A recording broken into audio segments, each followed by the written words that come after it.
안녕하세요. 저는 크래프톤에서 e스포츠 담당하고 있는 김우진이라고 합니다.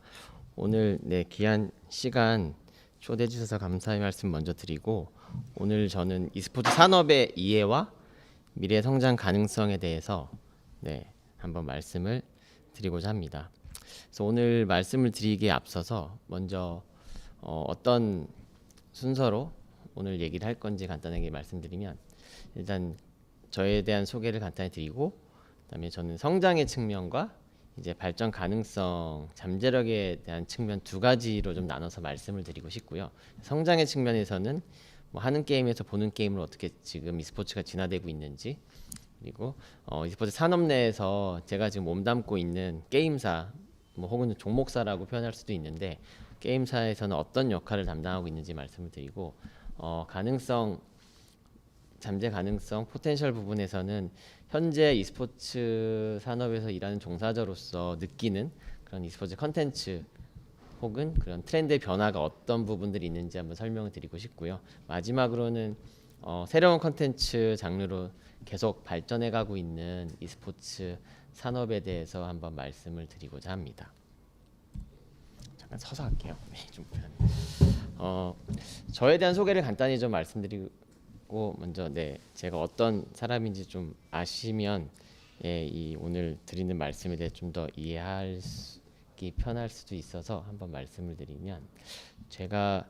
한 2008년부터 e스포츠 산업에 들어와서 일을 하고 있고요. 어느덧 벌써 횟수로 한 15년 정도가 넘어가고 있는 것 같은데, 위메드라는 게임 회사부터 거기서 이제 프로게임단 사무국 역할도 하면서 시작을 했고, 뭐 다양한 게임사를 거쳐서 현재는 크래프톤에서 배틀그라운드라는 게임을 가지고 e스포츠를 만드는 역할을 하고 있습니다. 그래서 저는 뭐 어릴 때부터 굉장히 게임을 좀 좋아했었고, 그리고 또 스포츠를 굉장히 좀 좋아하는 사람이고, 새로운 거 부분에 좀 도전하는 거를 좋아한다고 표현하기는 좀 그렇지만, 좀 도전하고 새로운 거를 만드는 그런 부분에 좀 관심이 많아서 주로 했던 일들이 그런 프로젝트들을 많이 했던 것 같습니다. 그러면 본격적으로 아까 서두에 말씀드린 것처럼 성장의 측면에서 e스포츠 산업을 먼저 말씀을 드리면, e스포츠에 대한 그런 컨텐츠적인 정의 아니면 사전적 의미를 살펴보면 제일 좌측에 있는 그 제가 설명드린 말씀하고도 연관이 있는데, 사실 지금 보이는 이 장표 그림에서 지금 점점점 과거에는 왼쪽에 있는 그 게임을 매개로 해서 사람과 사람 간 혹은 팀과 팀 간의 이 대결을 통해서 승부를 겨루는 활동이 주로 이 컨텐츠적인 e스포츠의 의미였다면, 지금은 점점점 오른쪽에 나와 있듯이 팬이 없어서는 안 될 그런 가치를 넘어서 교류하는 e스포츠 혹은 스포츠 영역으로까지도 표현할 수 있을 정도로 지금은 점점 팬덤 비즈니스 차원의 이쪽을 향해 더 가는 것 같습니다. 저도 현업에서 뭐 일을 하고 있지만 기존의 e스포츠라고 하면은 단순히 게임을 가지고 컨텐츠를 만들고 그 게임의 를 즐기는 플레이어나 혹은 e스포츠를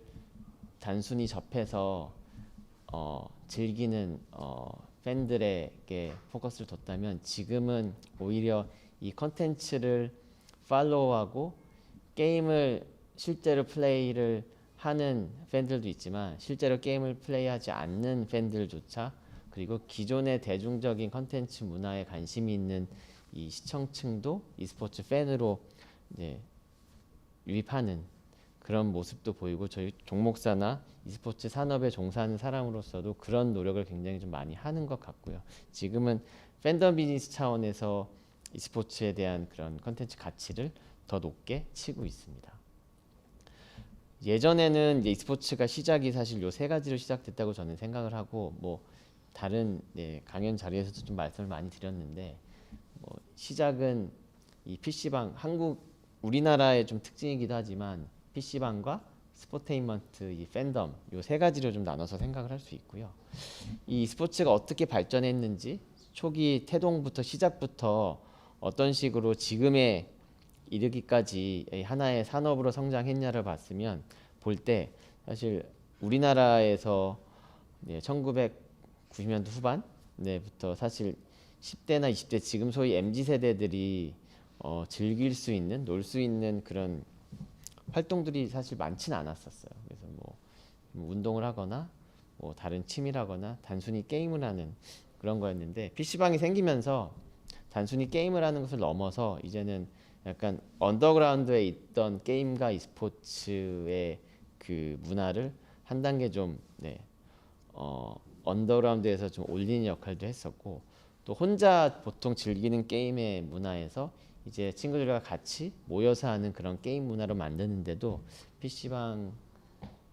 산업이 큰 역할을 담당했었고요. 그다음에 초창기에 이제 e스포츠를 보면은 굉장히 오히려 지금이 더 스포츠적인 측면이 더 강조되고 많아졌지, 초창기 처음에는 엔터적인 요소가 굉장히 많았었거든요. 예전에 뭐 아까 김창희 팀장이 말씀하신 것처럼 뭐 임요한 세대나 스타크래프트 시대의 방송이나 컨텐츠를 보면은 굉장히 지금 보면 굉장히 우습기도 하고 좀 재미있게 좀 연출된 그런 방송들을 볼 수 있을 거예요. 뭐 의상부터 해가지고 방송 연출 무대부터 지금보다 더 좀 라이트한 형태, 좀 엔터테인먼트적인 요소가 많이 가미됐었고, 이게 점점 시간이 지나고 e스포츠가 발전하면서 점점 스포츠적인 요소가 결합되면서 지금은 스포츠와 엔터테인먼트의 그런 결합한 새로운 용어인 스포테인먼트가 시작하면서 점점 발전하는 중간에 나오게 된 그런 단어고요. 세 번째는 뭐 앞서도 강조드렸지만 팬덤 비즈니스, 지금의 굉장히 중요하다고 생각하는 팬덤 비즈니스가 사실 시작 초창기부터 저는 팬덤이 만들어졌다고 생각을 합니다. 지금의 소위 이제 아이돌 문화와 비슷한 그런 형태의 뭐 선수를 지지하거나 팬을 지지하거나 그런 팔로우하는 그런 팬덤 문화가 초창기부터 생겼고, 뭐 선수를 지지하고 팬을 지지하기도 하고 응원하지만 그걸 넘어서 이 본인이 응원하는 선수팀의 경기, 뭐 그런 승부, 정말 짜릿하게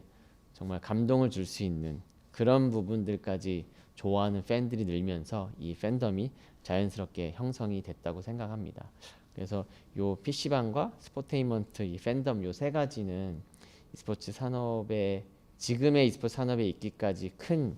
역할을 했던 그런 키워드라고 이해해 주시면 될 것 같습니다. 그러면 지금은 이제 어떻게 자리 잡고 있냐 e스포츠가, 지금은 굉장히 많은, 단순히 뭐 하나의 종목에 의존하는 게 아니라 복수의 다양한 종목들이 나오면서, 또한 대전형 게임들이 활성화되면서 e스포츠는 그런 경쟁적인 요소를 더 자극시키고 오랫동안 지속 생산 가능한 그런 컨텐츠로 자리를 잡고 있다고 생각을 합니다. 그럼 여기서 한 가지 뭐 질문을 한번 드리고 싶은데, 뭐 곰곰이 한번 생각을 해보면 팬들이 e스포츠에 예전부터 지금까지 지켜보면 왜 e스포츠에 열광하는지, 어떤 포인트가 가장 e스포츠를 좋아하고 팔로우하게 된 계기가 된 포인트가 있는지 한번 생각을 곰곰이 한번 해봤거든요. 그래서 해봤을 때 제가 느꼈던 이 답은, 게임 자체에도 사실 재미가 있지만 본인이 응원하는 팀이나 본인이 좋아하는 선수나 이 결과를 예측할 때 도저히 승부가 가늠이 안 될, 과연 누가 이길까라는 호기심에서 이 열광 포인트가 전 있다고 생각합니다. 이건 단순히 e스포츠뿐만 아니라 뭐 스포츠나 다른 이제 대전이 있거나 승부가 있는 모든 컨텐츠에는 뭐 오디션 프로그램도 마찬가지고 다 동일하게 적용되는 부분이긴 한데, 하나의 결과가 나오기까지 과정과 과연 이 결과가 어떻게 나올까, 누가 이길까, 누가 어떻게 이길까, 이런 호기심이 e스포츠에도 똑같이 적용이 되고, 이게 바로 팬들이 열광하는 포인트가 아닐까 생각을 합니다. 그래서 지금은 굉장히 이런 걸 토대로, 예전에는 뭐 스타크래프트라면 스타크래프트, 뭐 카운터 스트라이크면 카운터 스트라이크 같은 오래된 종목에 좀 많이 치우쳐서 e스포츠 산업이 발전되고 의존하고, 지금도 굉장히 잘 산업이 큰 종목이긴 하지만 예전보다 지금은 복수의 게임 종목들이 다수의 타이틀이 직접 운영하는 e스포츠가 존재하고 있고 다양한 게임 그리고 다양한 게임을 통해서 당연히 컨텐츠들도 다양해지고 새로운 관전 재미를 줄 수 있는 그런 종목들이 생기면서 팬들에게 궁극적으로 즐길 수 있는 또 새로운 문화가 계속 만들어지고 있다고 생각을 합니다. 그리고 예전에는 TV와 같은 그런 전통 매체들이 주로 시청을 할 수 있는 플랫폼이었다면 지금은 사실 뭐 제 주위도 그렇고 e스포츠 팬들에게 물어봐도 사실 TV로 e스포츠를 보는 팬들은 거의 없죠. 사실 온라인 플랫폼을 통해서 e스포츠를 접하고 있고 또 10대, 20대 이 팬들이 세대를 넘어가고 나이가 들어도 점점 이제 구매력이 더 늘어나고 직접 본인이 실제로 구매하면서 혹은 돈을 투자해가면서 e스포츠를 시청하고 즐길 수 있는 세대까지 연결되면서 지금은 뭐 MZ 세대를 넘어서 다양한 연령층, 다양한 계층 통해서 e스포츠에 대한 좋아하는 e스포츠 좋아하는 팬덤이 늘어나고 있고 자연스럽게 이 산업도 지금 굉장히 뭐 가장 매년 뭐 전성기를 갱신한다는 말이 있을 정도로 계속 이 산업이 발전되고 있습니다. 그래서 어떻게 이 산업이 발전되느냐에 대한 거는 뭐 계속 설명을 드리고자 하는데 뭐 일례로 이제 e스포츠를 좋아하는 시청하는 팬들의 그 지표를 보면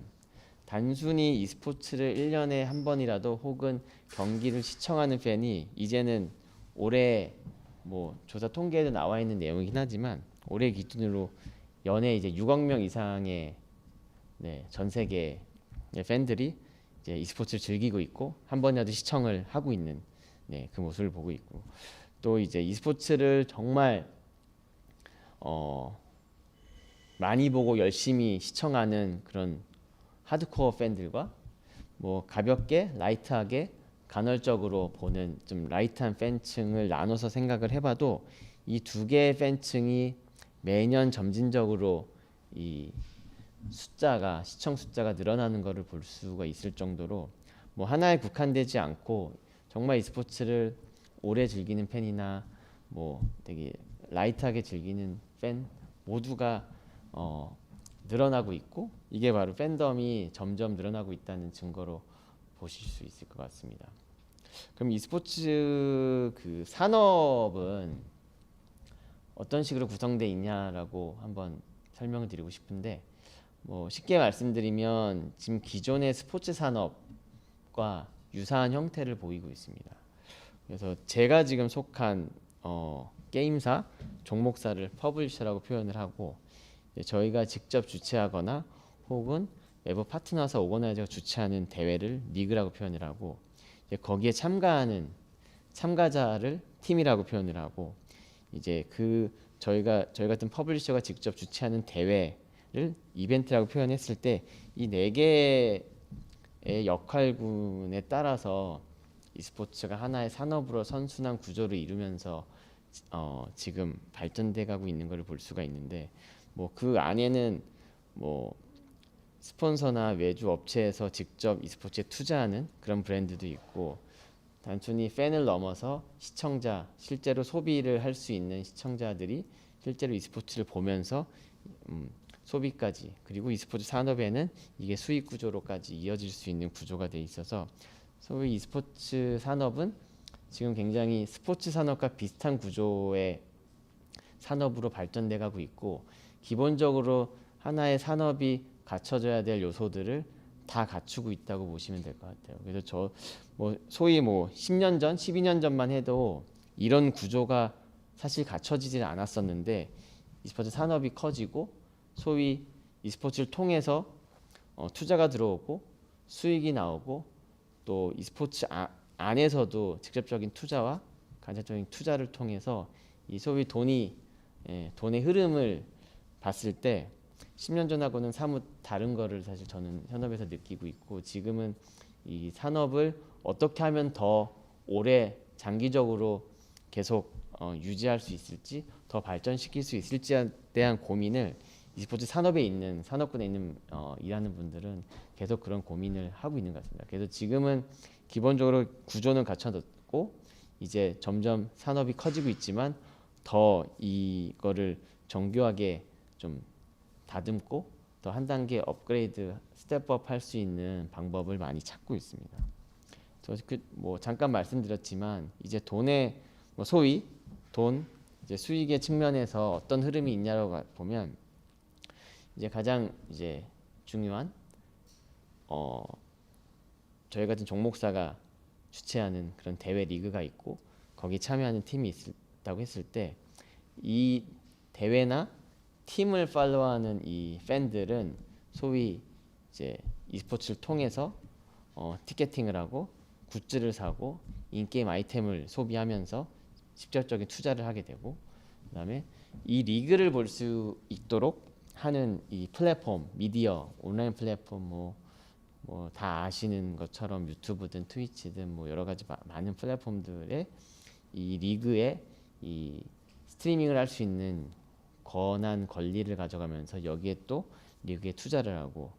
또 스폰서나 파트너사들은 이제 그들의 브랜드를 같이 협업하고 홍보하면서 서로 발전될 수 있는 시너지를 내기 위해서 또 리그에 투자를 하는 형태로 리그는 건강한 구조로 사실 이상적인 구조는 갖춰져 있고 종목마다 약간은 차이가 있지만 기본적인 생태계는 이렇게 되어져 있고 여기에 따른 리그에서 발생하는 수익을 또 팀들에게 같이 쉐어하기도 하고 또 팀들은 선수들의 연봉이나 뭐 상금이나 그런 부분들을 이제 주면서 이 소위 e스포츠 하나의 대회나 브랜드를 통해 하나가 생기면 이걸 통해서 돈에 투자가 들어오고 수익이 나고 또 실제로 리그에서도 투자도 하면서 이 돈의 흐름이 이게 원활하게 잘 선순환으로 돌아가는 구조가 점점 생기고 있습니다. 그래서 이것도 뭐 좀 전에 말씀드린 것처럼 하나의 산업이 생기고 그 산업이 탄탄하게 가기 위해서 갖춰져야 될 그런 기본적인 모델을 이제 e스포츠를 갖추고 있다라고 생각을 합니다. 그럼 수익적인 측면 이제 내서 보면 어떻게 현재 좀 진행 발전되고 있느냐라고 설명을 드리고 싶은데 글로벌리 전체 e스포츠에 대한 수익은 이미 2020년에 한 2조가 이미 2조 이상이 넘어갔고요. 그리고 매년 35% 이상의 성장을 기록하고 있고 또 e스포츠를 통해 발생하는 수익의 분포를 보면 대부분이 이제 대회 미디어 라이트라고 할 수 있는 중계권, 그다음에 광고, 스폰서십, 뭐 머천다이즈, 굿즈, 티켓 세일, 오프라인 활동들 등등 다양한 수익 분포가 이루어지고 있고요. 그다음에 e스포츠에 투자되는 이 돈, 소위 이제 돈은 이것도 역시 연평균 계속 늘어나고 있는데 뭐 벤처 캐피탈을 통한 뭐 지분 투자라든지 그다음에 뭐 여러 가지 전략적 투자를 통한 뭐 팀에 투자를 하든 리그에 투자를 하든 오거나이즈에 투자하는 그런 형태가 되든 e스포츠의 가치가 점점 높아지면서 외부에서 e스포츠를 보는 관점이 달라지고 있고 e스포츠에 투자할 만한 가치가 있다고 판단을 하기 때문에 점점 e스포츠에 투자되는 외부에서 투자되는 돈도 매년 증가되고 있습니다. 그리고 뭐 이건 번외로 한번 말씀드리고 싶었던 거를 넣었는데 그러면 e스포츠 대회를 통해서 발생하는 이제 상금 순위는 상금은 어떨까라고 보면 뭐 1위부터 이렇게 10위까지 뭐 작년 상반기 기준 나와 있지만 굉장히 높다는 걸 알 수가 있습니다. 그래서 소위 스포츠 대회 이벤트와 비교해도 상당히 높은 수준이고 뭐 이 안에는 하나 첨언드릴 거는 기본적인 상금도 있지만 이제 크라우드 펀딩이라고 해서 e스포츠만이 할 수 있는 가장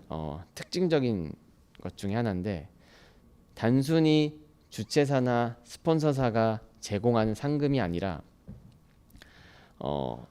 e스포츠를 이제 좋아하고 팔로우하고 시청하는 팬들이 직접 크라우드 펀딩을 통해서 상금을 더 늘릴 수 있는 게 유일하게 할 수 있는 게 e스포츠입니다. 그래서 뭐 저희 같은 경우도 배틀그라운드도 대회 기간 중에 저희가 이 대회 관련된 아이템을 만들고 이 아이템을 판매 한 달 동안 판매를 하고 이 판매 수익의 뭐 몇 프로를 해당 대회 상금에 더 애드하는 형태로 크라우드 펀딩을 하고 있고 저희로서는 전체적인 상금 규모가 커지고 그럼으로써 선수들이나 팀은 거기에 따른 동기 대회에 우승을 하겠다, 좋은 성적을 내겠다는 동기부여가 올라가게 되고 팬들은 본인들이 대회에 일정 부분 기여한다는 그런 소속감을 줄 수 있는 이런 효과가 있다고 생각해서 이 부분은 계속 하고 있는데 굉장히 팬들도 좀 자부심을 느끼고 있고 팀들도 굉장히 좀 만족하는 부분도 많이 있어서 이런 크라우드 펀딩은 계속 e스포츠에서 할 수 있는 계속 가져갈 수 있는 그런 형태가 되지 않을까 생각은 하고요. 여기서 이제 말씀드리고 싶은 거는 상금이 기존 스포츠 대회나 이벤트보다 상당히 높고 그만큼 단순히 상금이 높은 게 다가 아니라 이 대회에 대한 규모나 이 가치, 이 브랜딩에 대한 가치가 뭐 높아졌기 때문에 자연스럽게 상금도 올라가지 않았나 생각을 합니다.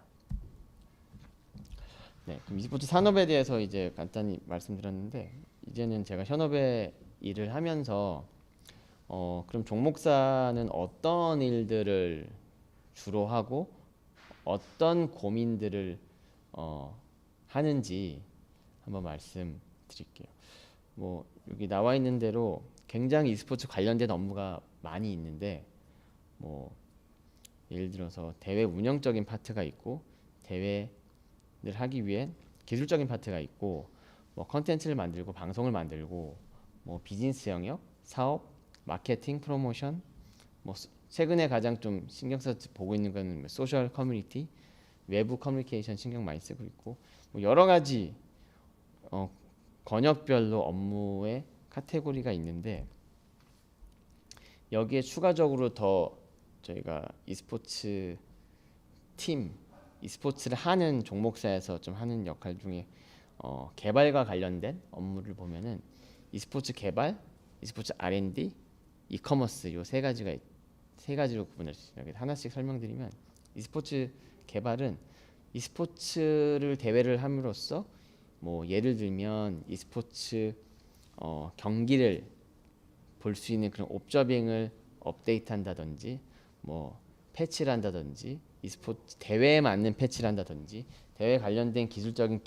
지원을 하는 그런 업무가 있고요. e스포츠 R&D는 대회나 이벤트에서 실제로 팬들에게 더 많은 정보를 줄 수 있을 그런 데이터, 뭐 소위 스탯, 데이터 비즈니스를 제공한다든지 아니면 뭐 승부 예측, 승자 예측 그런 승률을 보여줄 수 있는 새로운 그런 개발 영역의 R&D가 있고 이커머스는 아까 말씀드린 것처럼 대회 관련된 아이템을 기획 개발해서 판매하고 이거를 또 연간으로 e스포츠 관련된 아이템을 매년 생산하는 그런 개발도 같이 뭐 디자인적인 영역도 있지만 이런 개발의 영역이 되게 큰 부분이다. 그래서 뭐 추가적으로 개발과 관련된 영역까지 해서 e스포츠 관련된 업무는 뭐 굉장히 많습니다. 그래서 여기서 이제 예를 들어 뭐 지금 저희도 뭐 배틀그라운드 뭐 PC와 모바일 다 같이 하고 있지만 어떤 실제로 업무를 하면서 어떤 파트 나눠서 일을 하고 있냐라고 봤을 때 한번 저희가 실제 일하는 파트를 한번 설명을 드리면 좀 더 이해하기가 쉽지 않을까 해서 한번 말씀드릴게요. 뭐 리그 오퍼레이션은 소위 대회 운영 부분이고요. 그래서 대회를 뭐 어떻게 기획해서 만들고 일정을 짜고 구조를 만들고 뭐 규정을 만들고 뭐 여러 가지 가이드를 다 대회 관련된 설계라고 운영하는 그런 역할을 하는 대회 운영 파트가 있고 컨텐츠 앤 크리에이티브는 e스포츠를 통해 발생하는 그리고 만들 수 있고 팬들의 니즈에 맞는 컨텐츠를 만드는 그런 역할을 하는 팀입니다. 그래서 대회 관련된 모든 컨텐츠, 뭐 타이틀, 트레일러, 키비주얼, 로고, 슬로건, 이 비주얼과 관련된 업무를 하는 그런 팀이 있고, 이제 마케팅은 소위 이제 대회를 통한 뭐 온라인, 오프라인, 사전, 대회 중, 사후 여러 가지 프로모션을 직접 플래닝하고 기획하고 전략을 짜서 실행까지 가는 그런 거고요. 뭐 최근에 가장 좀 많이 좀 신경 쓰고 주목하는 부분들은 대회나 이벤트나 e스포츠 관련된 컨텐츠에 대한 인지부터 어떻게 관심을 끌게 할 수 있고 어떤 정보를 주고 그래서 시청까지 이어지게 할 수 있는 그런 플로우를 염두하고 이 마케팅을 플래닝을 짜고 있습니다. 그리고 e스포츠 개발 쪽은 뭐 좀 전에 말씀드린 그런 추가적으로 e스포츠 관련된 아이템을 개발하거나 요 e스포츠 관련된 개발 영역에 있어서 해야 될 모든 파트를 담당하고 있고요. 그다음에 외부 커뮤니케이션에 있어서 실제로 업무를 하고 있는 소셜과 커뮤니티, 뭐 다양한 뭐 저희가 소셜 채널, 온드 채널, 뭐 다양한 채널 가지고 있는 채널들을 어떻게 운영하고 어떻게 하면 팬들에게 단순히 주입식으로 이걸 알려주는 게 아니라 자연스럽게 오가닉하게 대회에 대한 정보를 얻고 관심을 끌고 투명하게 커뮤니케이션 상호 간에 단순히 저희가 그 일방적으로 정보를 주는 게 아니라 상호 저희가 정보를 주고 팬들의 피드백을 받고 이 인터랙티브한 요소들을 잘 하기 위한 계획을 짜서 운영하는 팀이고요. 그다음에 마지막으로 방송 부분은 뭐 e스포츠를 하면 방송이 빠질 수가 없잖아요. 대회를 하면은 중계를 해야 되고 뭐 라이브 중계가 됐던 뭐 컨텐츠를 만들던 무조건 방송이 있어야 되는데 이 방송적인 파트도 과거에는 저희가 방송사, 파트너사, 오거나이저가 그 역할을 많이 했다면 지금은 종목마다 조금씩 차이가 있지만 실제로 게임사가 인하우스를 해서 방송을 직접 만드는 곳도 있고 뭐 저희 같은 경우는 다양한 파트너사와 협업하면서 방송을 만들고 있고 방송을 만들면 있어서 직접 만들진 않지만 실제로 방송을 어떻게 구성하고 어떻게 가이드를 만들고 기획하고 또 이 저희 파트너사와 직접적인 커뮤니케이션 하면서 방송을 같이 만들어가는 그런 매니징하는 역할은 종목사에서도 많이 하고 있어서 이 방송적인 파트도 실제로 업무의 한 팀 내에서 파트를 둘 정도로 중요하게 생각을 하고 있습니다. 뭐요 외에도 사실 비즈니스도 있고 뭐 파트너십, 스폰서십, 그다음에 뉴 비즈니스를 개발하는 그런 역할도 있지만 굉장히 대표적인 역할군에 있는 파트를 한번 설명드렸고 여기서 대회 뭐 e스포츠를 직접적으로 운영하는 종목사 입장에서 좀 코어 역할을 하는 그런 대회 운영 파트에 대해서 좀 더 디테일하게 어떤 일을 하는지 한번 말씀드리면 뭐 대회에 대한 기본적인 구조를 짜고 실제로 대회가 운영되기 전부터 사전 준비부터 운영에 대한 준비를 다 하고 또 대회에 참가하는 팀 선수들을 관리하고 그다음에 마지막으로 대회가 진행되는 중에는 현장에서 업무를 지원하고 경기가 원활하게 운영될 수 있도록 그런 환경을 조성하는 역할을 대회 운영 파트에서 하고 있습니다. 그래서 대회 운영 담당자 같은 경우는 가장 1번이 안정적으로 대회 운영하는 거고 2번도 안정적인 대회 운영, 3번도 안정적인 대회 운영입니다. 사실 이 부분은 잘 되면 티가 안 나고 안 되면 티가 확 나는 포지션이기 때문에 최대한 말이 없고 이슈가 없는 게 그 대회가 잘 운영되는 증거라고 볼 수 있습니다. 그래서 이 안정적인 대회 운영을 최우선 목표로 해서 모든 종목사가 주최하는 대회에 모든 대회에 관한 부분을 관할하고 있다고 보시면 될 것 같아요. 그러면 지금까지 뭐 제가 빠르게 e스포츠 산업에 대한 이해와 게임사에는 어떤 일들을 하고 있는지 말씀드렸다면 이제는 향후 어떤 미래 잠재력 가능성이 있는지 그리고 지금부터 하고 있는 e스포츠에서 조금씩 준비하고 있는 부분 현재 컨텐츠적인 트렌드가 어떤지도 한번 말씀드리겠습니다. 현재 e스포츠 컨텐츠의 트렌드는 제가 생각하기에는 실제로 게임을 즐기는 플레이어나 e스포츠를 즐기는 팬들이 먹기 쉽고, 그다음에 지속적으로 오랜 기간 컨텐츠적인 재미를 느끼고, 그다음에 오프라인과 온라인의 그런 경계가 없는 세상 속에서 새로운 팬덤이 만들어질 수 있는 컨텐츠적인 그 생존 방안에 대한 고민이 최근에 가장 트렌드라고 볼 수 있습니다. 그래서 어떻게 보면 지금은 아무리 재밌다 봐라 해도 보지 않거든요. 하나의 컨텐츠를 꼭 e스포츠뿐만이 아니라. 그래서 어떻게 자연스럽게 이게 기본적인 재미가 있어야 되고, 이 재미를 나 혼자 느끼는 게 아니라 남들과 주변과 같이 즐길 수 있는 컨텐츠로 새로운 팬덤까지 더 확대될 수 있는,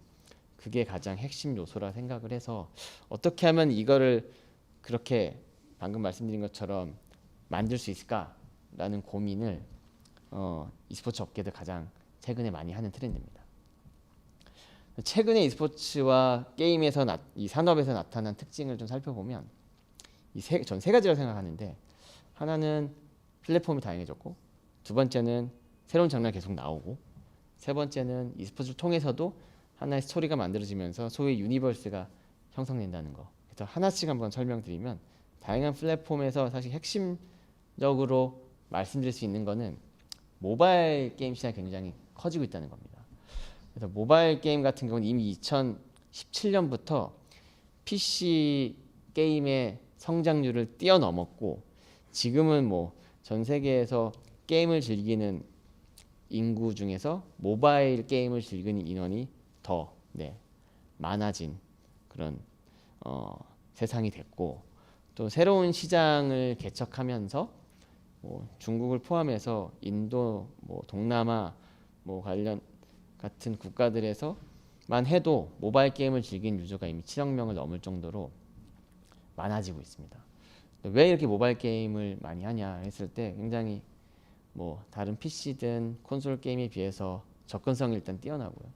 그다음에 누구나 손쉽게 언제 어디서나 장소 제약 없이 즐길 수 있고,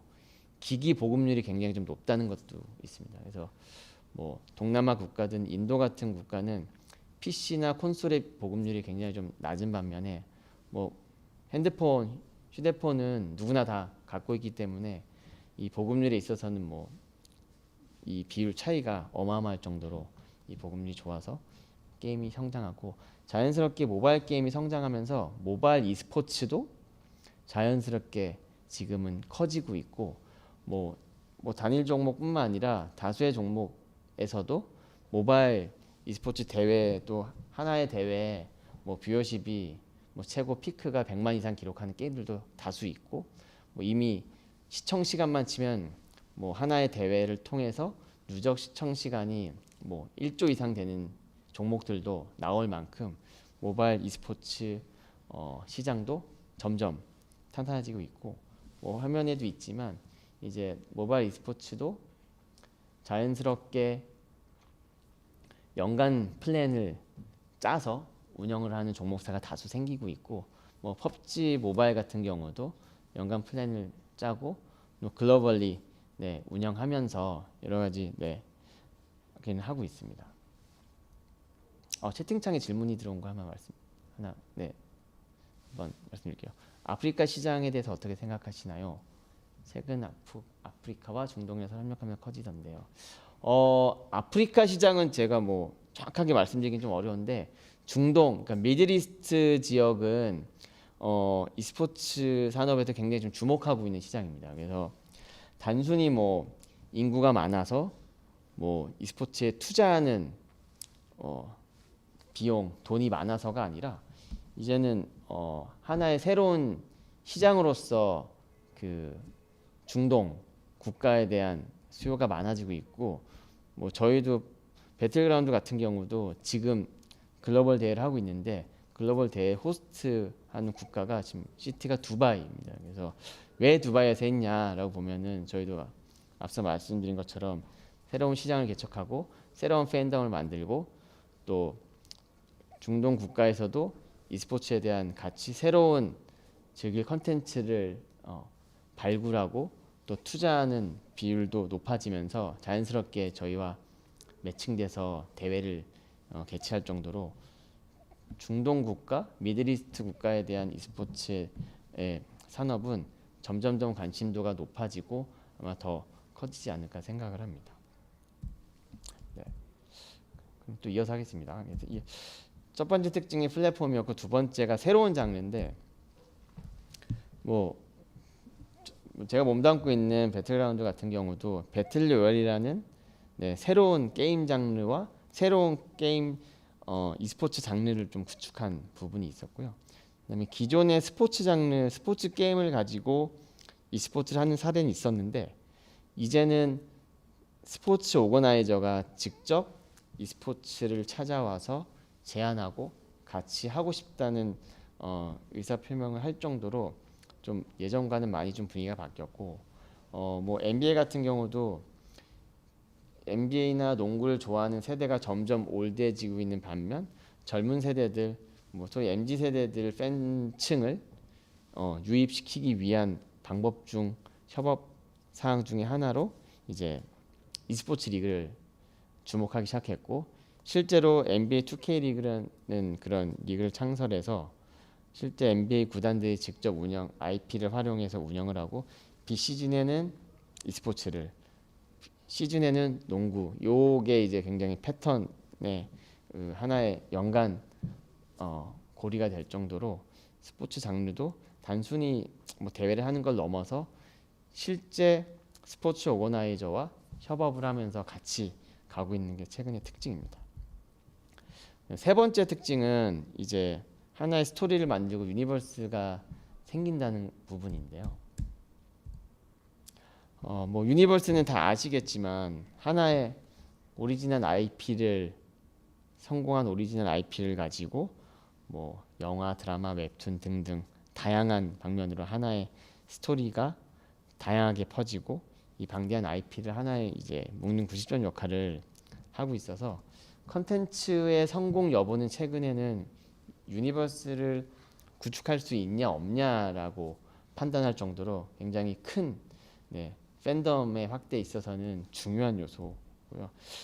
뭐 문화 컨텐츠, 영화, 드라마에서나 존재하는 유니버스가 이제는 게임하고 e스포츠에도 나타나고 있습니다. 그래서 뭐 많은 분들이 아시겠지만 뭐 스타워즈라는 하나의 IP로 이미 전 세계적으로 뭐 40년 이상 성공하고 있는 IP 유니버스가 있고 또 잘 아시는 뭐 마블도 마찬가지고 하나의 이제 IP를 가지고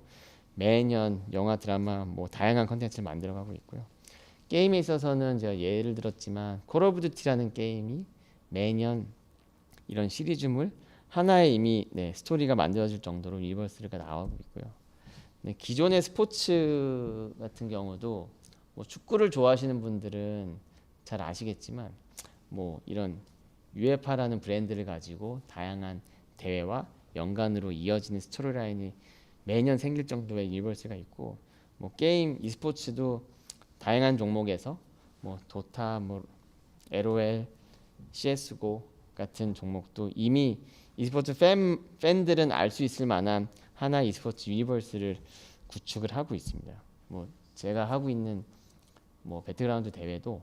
뭐 아시아부터 권역별, 국가대항전, 글로벌 챔피언십까지 이렇게 하나의 시리즈물의 유니버스를 생성해서 뭐 하고 있는 부분도 있고 뭐 자연스럽게 저희가 매년 반복적으로 운영을 하다 보니까 이런 스토리가 나오고 팬들도 이제는 어느 정도 인지하고 있는 그게 팬덤을 지속 확장하는데 큰 도움이 된다고 생각합니다. 그래서 저는 세 가지 말씀드린 게 플랫폼이 다양해지고 있고 특히 모바일을 주목하고 있고 두 번째는 새로운 장르가 매년 나오고 있고 마지막으로 e스포츠를 통해서도 유니버스가 나오고 있다는 부분입니다. 그럼 라이브 서비스 관점에서는 최근에 어떤 부분들을 신경 쓰고 있고 향후에 더 발전 가능성이 있는 파트가 어떤 부분인지 실제로 게임사나 e스포츠를 운영하는 종목사에서는 이 부분에 대한 잠재적인 가능성을 어떻게 보는지 한번 말씀을 드릴게요. 그래서 뭐 기존의 팬이나 시청자들에게는 더 만족스러운 컨텐츠를 제공하고 뭐 게임을 즐기는 유저들이나 라이트한 팬들은 새로 신규 유입이 될 수 있고 또한 퍼블릭하게 일반 대중들, e스포츠를 알지만 실제로 시청까지는 가지 못했던 일반적인 대중들을 이제 시청자로 끌어들이는 뷰어로 할 수 있는 e스포츠 컨텐츠를 만들기 위한 노력을 하고 있고, 미래에는 특히 뭐 몇 년 안에 혹은 미래에는 이 부분들을 더욱 더 중요시하게 생각을 할 것 같습니다. 그래서 하나씩 예를 들면 말씀드리면, 단순히 팬들이 e스포츠 경기를 수동적으로 플랫폼에서 시청하는 게 아니라 시청을 하면서 실제로 그 e스포츠에 참여하는 기회를 주는 겁니다. 그래서 사전에 경기가 시작되기 전에 승부 예측을 한다거나, 경기를 보면서 저희가 뭐 코드를 방송 중에 나타내서 이걸 통해서 참여해서 뭐 베네핏을 얻거나 실제로 이벤트에 참여하는 형태의, 단순히 수동적인 게 아니라 능동적으로 팬들도 보는 게 아니라 함께 즐기는 컨텐츠를 만드는 게 핵심이고, 이거는 미래에 점점 더 이 부분은 발전 가능성이 크다고 생각을 하고 있고요. 두 번째는 앞서 잠깐 말씀드렸지만 크라우드 펀딩 부분인데, 팬들이 게임을 즐기고 e스포츠를 단순히 시청하는 걸 넘어서 본인들이 실제로 구매하고 아이템에 대한 수익이 나면은 이 대회, 이벤트, 브랜드에 기여할 수 있다는 이 부분을 주는 게 가장 큰 핵심이고, 자연스럽게 상금 규모가 늘어난다거나 이 대회 규모가 커질 수 있는 역할도 담당하는 거 있어서, 팬 인게이지먼트 차원에서 크라우드 펀딩은 뭐 점점 e스포츠를 실제 운영하는 종목사에서는 더 다양한 형태로 발전되지 않을까 생각은 듭니다. 뭐 화면에 잠깐 있지만 예전에 이제 도타2 같은 경우가 이 크라우드 펀딩을 통해서 상금이 거의 뭐 100억, 200억까지 갔던 사례가 있죠. 이 부분은 실제로 뭐 골프나 테니스 상금에 비교하면은 뭐 4배, 5배 정도가 될 정도로 큰 규모였고, 실제로 스포츠 산업에서 굉장히 부러워하는 영역 중에 하나가 이 팬들이 직접 참여해서 상금을 풀을 늘리는 이 크라우드 펀딩 기여하는 부분에 좀 많이 부러움도 나타내고 있습니다. 세 번째는 이제 메타버스 영역인데, 뭐 작년 재작년부터 굉장히 메타버스 뭐 뉴스라든지 미디어 통해서 많이 접하셨을 거예요. 메타버스라는 단어를 안 들어보신 분은 없을 거라 생각을 하고, 또 팬데믹 상황에서 실제로 오프라인이 아닌 공간의 제약이 없는 온라인에서 같이 팬들이 모여서 즐길 수 있는 이 방법 중에 하나가 매력이 있는 게 메타버스인데, 저희도 e스포츠에서도 뭐 인게임 안에서든 아웃게임 로비에서든 실제로 팬들이 모여서 단순히 오프라인 공간이 아니라 실제로 온라인 공간에서 같이 모여서 대회를 보고 컨텐츠를 즐기고 또 커뮤니티 역할까지 할 수 있는 메타버스를 크게 기대하면서 준비를 한 적도 있었는데, 지금은 조금 기대보다는 이게 좀 더딘 것도 있었고, 또 팬데믹에서 다시 또 엔데믹으로 돌아서면서 다시 또 오프라인에 대한 니즈가 뭐 다시 올라가고 강화되면서 지금은 메타버스에 대한 부분 잠재력은 있지만 조금 소강 상태인 것 같습니다. 마지막으로 방송적인 측면에서 하나를 또 추가로 말씀드리면, 방송의 좀 새로운 영역인데, 이제는 단순히 e스포츠 라이브 중계된 컨텐츠를 기존에 보던 화면만 주기에는 팬들의 눈높이가 매년 올라가고 있고 팬들의 기대치가 점점 올라가고 있어서, 이거를 맞춘다기보다는 저희도 새로운 피처, 새로운 이제 컨텐츠를 지속 어떤 거를 제공하면 더 경기에 몰입할 수가 있고 더 시청하는데 더 재미 요소를 줄 수 있을까라는 측면에서 많이 고민하면서, 작년에 저희 글로벌 대회 때 하나 착안해낸 게, 그 도쿄 올림픽을 보면서 양궁 종목에서 저희 만선 선수가 금메달 딸 텐데 보면은 그 선수의 심박수를 방송에서 보여줬어요. 그래서 뭐 마지막 한 발 남았을 때 과연 이 선수가 정말 많이 긴장하고 있는지 아니면 강심장인지 이 심박수를 보면서 또 중계에 좀 재미를 넓힌 사례를 보면서 e스포츠에 좀 적용하면 어떨까라는 생각에 저희가 이제 글로벌 대회에 적용을 했었고, 실제로 마지막 두 팀이 남았을 때 이제 심박수를 보여준 사례가 있었고, 지금 대회 때도 적극적으로 저희가 활용을 하고 있는데, 그럼으로써 팬들에게는 이 선수는 정말 긴박한 상황, 마지막 상황에서 정말 긴장 안 하는구나, 혹은 어떤 선수는 이 선수는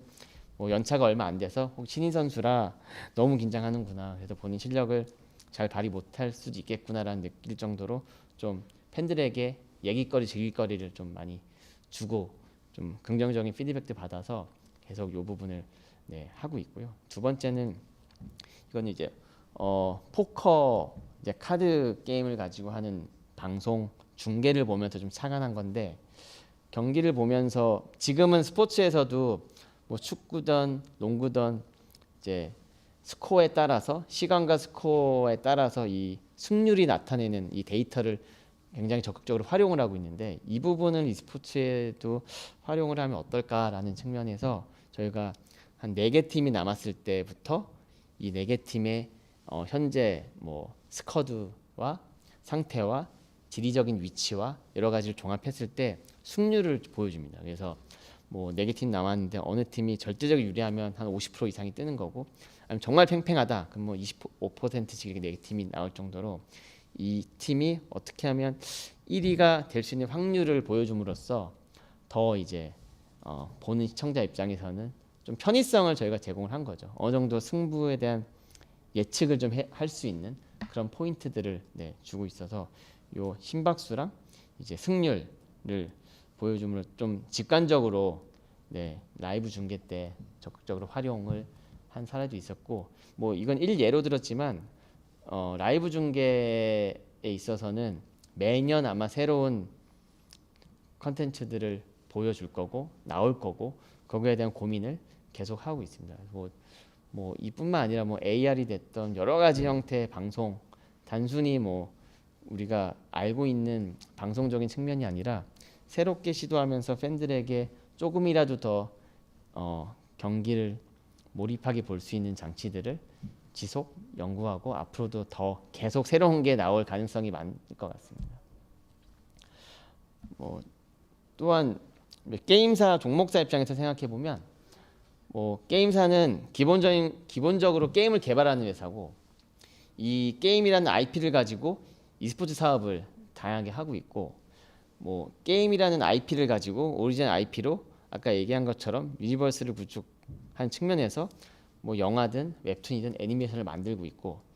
또 게임이라는 오리지널 IP를 활용해서 최근에는 버추얼 뭐 AI, NFT, 웹 3.0 등의 다양한 분야로까지 확대될 만큼 하나의 IP로 많은 사업을 하고 있고요. 그 중에 핵심은 사실 e스포츠인데, 이 e스포츠를 에서 이 게임에 대한 유니버스를 활용하고,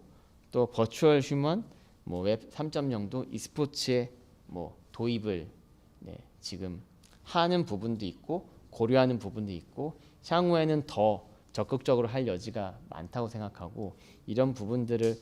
종합적으로 생각했을 때 e스포츠는 다양한 파트에 기여할 수 있는 그런 컨텐츠로 나갈 가능성이 많다고 생각을 합니다. 그래서 단순히 e스포츠는 대회를 운영하고 방송을 만드는 거를만 생각하는 시대는 이제 아니라고 생각하고, e스포츠를 통해서 다양한 컨텐츠, 그다음에 컨텐츠적인 이 가치를 지속 올릴 수 있는 그런 잠재력이 많은 분야가 바로 e스포츠라고 생각합니다. 마지막으로 제가 뭐 하나 최근에 일을 하면서 가장 좀 신경을 쓴다, 좀 포커스를 둔다는 부분은 이 3가지인데, 뭐 쉽게 말씀드리면 간단하게 설명할 수 있는데, 뭐 로컬 기반의 지역 팬덤이 향상돼야 자연스럽게 e스포츠를 즐기는 팬들이 늘어나는 이 성장의 측면을 염두하고 있고, 팬덤을 어떻게 하면은 계속 이 우리 컨텐츠를 즐길 수 있게 만들 거냐라는 측면에서의 이 팬덤을 굉장히 신경 써서 챙기고 있고요. 마지막으로 이 e스포츠 산업 안에 뭐 하나의 종목이지만 이 e스포츠 비즈니스를 어떻게 하면은 장기적으로 지속 가능한 컨텐츠를 만들 수 있을까라는 그런 고민들을 많이 하고 있는 것 같습니다. 그래서 뭐 성장의 측면, 팬덤의 측면, 그다음에 이 비즈니스적인 측면, 요 세 가지 부분에 있어서 최근에 제가 일을 하면서 매일매일 염두하고 일을 하고 있는 포인트라서 한번 말씀을 드리고 싶었고, 뭐 저뿐만 아니라 e스포츠에 종사하는 많은 분들이 아마 비슷한 생각을 하고 계실 거예요. 그래서 이런 부분들을 염두하면서 하고 있다는 걸 말씀드리고 싶었습니다. 네, 오늘 뭐 제가 성장과 이제 미래 잠재 가능성에 대해서 두 가지 파트로 한번 말씀을 드렸고, 뭐 e스포츠 산업은 계속 뭐 앞서도 말씀드렸지만 발전 가능성이 무궁무진하고 앞으로도 할 일이 또 새롭게 할 영역들이 굉장히 많이 남아 있는 그런 매력적인 산업이고요. e스포츠 산업에서 일을 하고 싶거나 뭐 취업을 원하시는 분들은 그런 부분들을 잘 염두해 가지고 적극적으로 트라이 하시고 많은 경험을 쌓으시면 뭐 같이 일할 수 있는 기회도 생길 거고, 앞으로도 계속 다양한 분야의 e스포츠의 그런 일할 수 있는 자리가 늘어날 거라 그런 부분들도 같이 염두하고 접근해 주시면 좋을 것 같습니다. 그러면 뭐 짧은 시간 긴 시간 말씀드렸는데 오늘 저는 여기까지 하고 또 남은 2부 시간도 잘 보시고 즐기시기 바랍니다. 감사합니다.